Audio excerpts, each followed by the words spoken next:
I'm going to start this one off with an apology. While I appreciate Vulcan sending us the Talos for a review, I'm sorry. If I paid well over $4,000 for this thing, I'd be pissed. Now, don't get me wrong, there are some good things about it that I'll try to point out as we go, but the bad has to outweigh the good tenfold. So let's start where you would with assembly, and that's with me ignoring the ordering process on the world's worst website. Keep in mind, I've built dozens of these things. I do this almost every week, and this might be the worst experience I've had.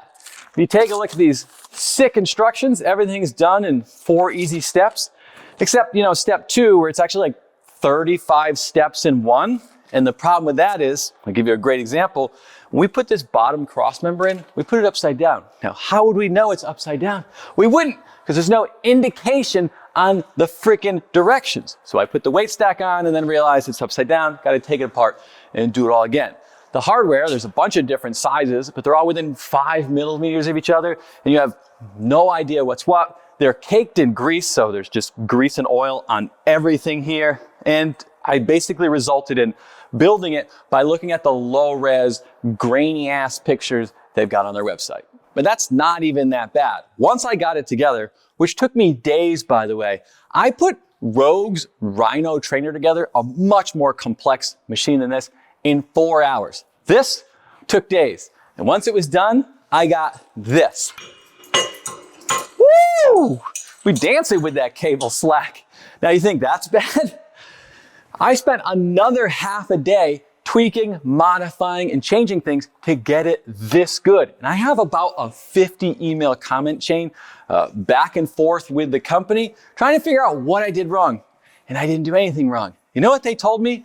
People have different preferences in how tight the cables are. No, they don't. All we want is a tight cable, so when we pull on it, it's responsive. This is awful. Have I set the scene for you? All right, let's talk about these cables. In the home gym scene, it's become popular to say, throw some aluminum pulleys on there. They make things buttery smooth, chef's kiss. But there's a lot more that goes into the pulley system than the pulleys themselves. And luckily, Vulcan has demonstrated every single thing you could do wrong. These front pulleys, they're big, they work well enough, the bearings are quality. And you go straight up to a smaller pulley, and it actually ends up at the top and the bottom, so no matter how you pull, with an even smaller pulley. So you're trying to route these big, thick, stiff cables through progressively smaller pulleys. It introduces a lot of friction. And on a lot of these pulleys, the groove is too small for this thick cable. Again, more friction. So it's not responsive, and it feels like shit. If we back up a little bit, we've got 2 300-pound stacks. That's great. I've got a 2-to-1 ratio on this. So if I set my weight to 33 pounds, because why would you sell a weight stack in the United States in pounds? Just do it in kilos. 33 pounds, I've got a 16.5-pound starting weight, and it feels like 40 pounds. As a functional trainer, this thing is not good. Now, I did say I'd say some nice things about this, and the trolley is actually really nice. I don't know if the microphone can pick that up. If you can ignore the cheap sounding bearings grinding around in there. And we're gonna go, that's a compliment, we're counting as a compliment. We're ignoring the fact that there's no hole here for the mag pin, so that's just always flopping around. It's great. It's also a lat pull down in a low row though, and there's no way they could have done worse, right? Well, here we go. Let me set the stage. The Talos came about after the Aries 1.0. So if you've seen the Aries 1.0, it's the first rack that really did this all-in-one system for a home gym, they had 90-degree rotated stacks. The problem with that is it cluttered the back of the rack, so you couldn't do incline press back here. You'd have to get a 6-post or whatever. Vulcan saw that, rotated the stacks backward, giving you space. That's a compliment. We're counting that as compliment number 2. Then the Aries 2.0 came along and evolved a lot of other things. But Vulcan does get credit for coming up with that system. So let's look at the low row, and you'll see how this is kind of a hybrid between the 1.0 and the 2.0 of reps. We've got this fantastic banana clip system, which I love. It's not awkward at all. And now we have the world's lowest low row. super awkward, but let me just pop an attachment in here for you and you'll see how fun this is. Okay, I actually can't get that attachment in there, so let's try again. Knock off mag grip. Should go in. Perfect, super easy, right? It's 90 degrees. So how do we fix that? We can daisy chain carabiners or use a swivel connector. Either way, not ideal, just like these carabiners that Vulcan sends. Not ideal, too small, nothing fits in them. Okay, now I'm good. Look at that, full range of motion. Oh wait, no range of motion. Again, Aries 1.0, this is what this is. It's a knockoff of that. Let me just throw that telescoping plate out there, give myself some range of motion. Now, I've got those big 300-pound stacks. I've got 300 pounds to work with. It's a 2-to-1 ratio. You combine it, ends up being 1-to-1. You get 300 pounds. This is great. And when I'm done in my set, I just break my own feet because the only way I can get range of motion, this weight is now sitting on my bones, my feet right now, is to telescope this thing out, and the range of motion still sucks. The whole thing's awkward. And that's with me completely ignoring the fact that I've got 2 different cable lengths here because I can't adjust the cable tension on the trolley like you can do with literally every other cable machine out there. But we're not done yet, boys. We've got a lat pull down, and it can't be worse, right? How could it? I will say that with the lat pull down low row, they're better than the functional trainer in that you're putting such heavy weight on here, you don't feel the issues with the cable having resistance in them, but this is no less awkward.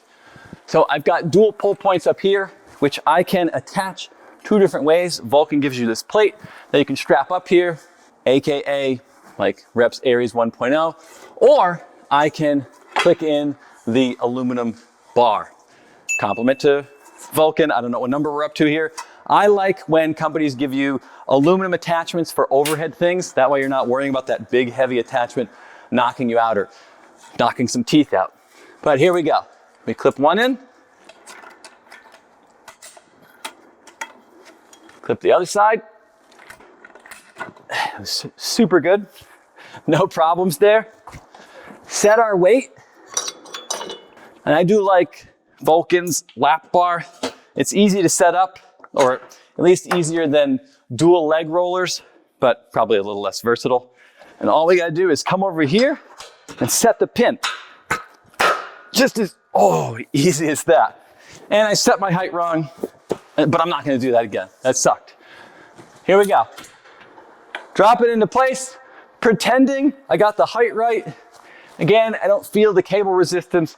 I can't pull perfectly straight up and down, but it's pretty solid. I don't feel really the cable resistance, and I'm ignoring, I don't really love the dual pull points. I've had that same complaint with the Aries, but it is what it is. If you can ignore the 47 or so things that I had go wrong up until this point, it's pretty solid.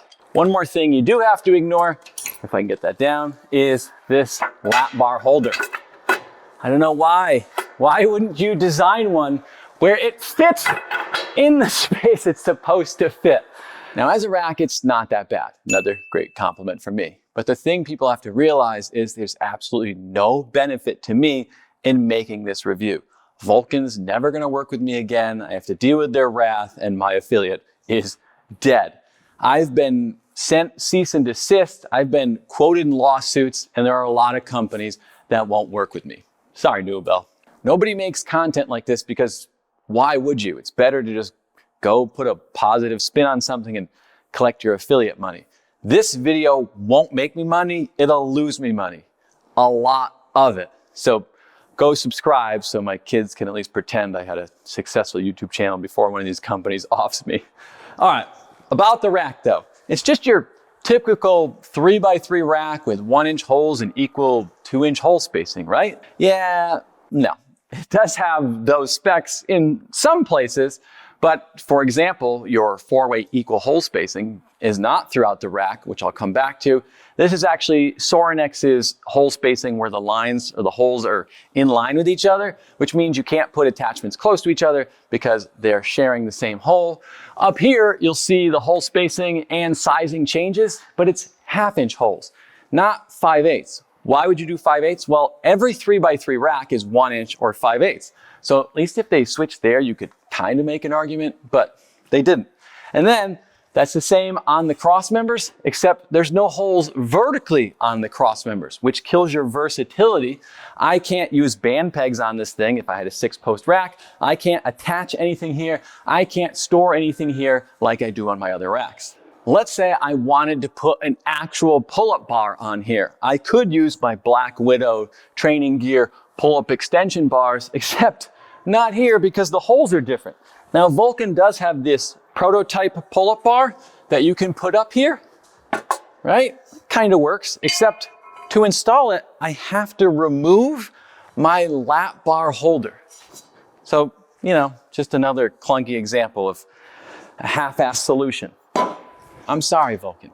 I am. I know as a smaller company, you don't have the resources to buy up a dozen of these things to see what works and what doesn't. But you could have, I don't know, maybe looked at a listing online or taken a quick trip to Home Gym Con and tested the best 50 of these on the market. You've been selling this and making money off it for years, and you have a huge product catalog. There's just no excuses. Now, I did send my feedback to Vulcan months ago before this video came out, and they said they're gonna make some improvements and make it better. And I hope they do, but at its bare bones, it's still a flawed, outdated system. They really need to just rework it and do a 2.0. And if I was one of the people that spent my money on this, I'd be pissed. If I spent about $4,500 on this build, and I think my build's actually more expensive than that, and we're not talking about the bumper plates and other things, just their bare bone rack with a couple attachments, man, I could have gotten a similarly built Rep Aries 2.0 for that same amount of money, and that rack is multiple times what this thing is. That would be a tough pill to swallow, and this isn't the first time I've tried to work with Vulcan, but maybe that's a story for another day. I don't know, let me know what you think. Maybe I'm the asshole here. Thank you so much to our Patreons. It's because of you that I'm able to make content like this and not worry about the fact that I'm losing thousands of dollars. And thanks for watching. I'll see you next week.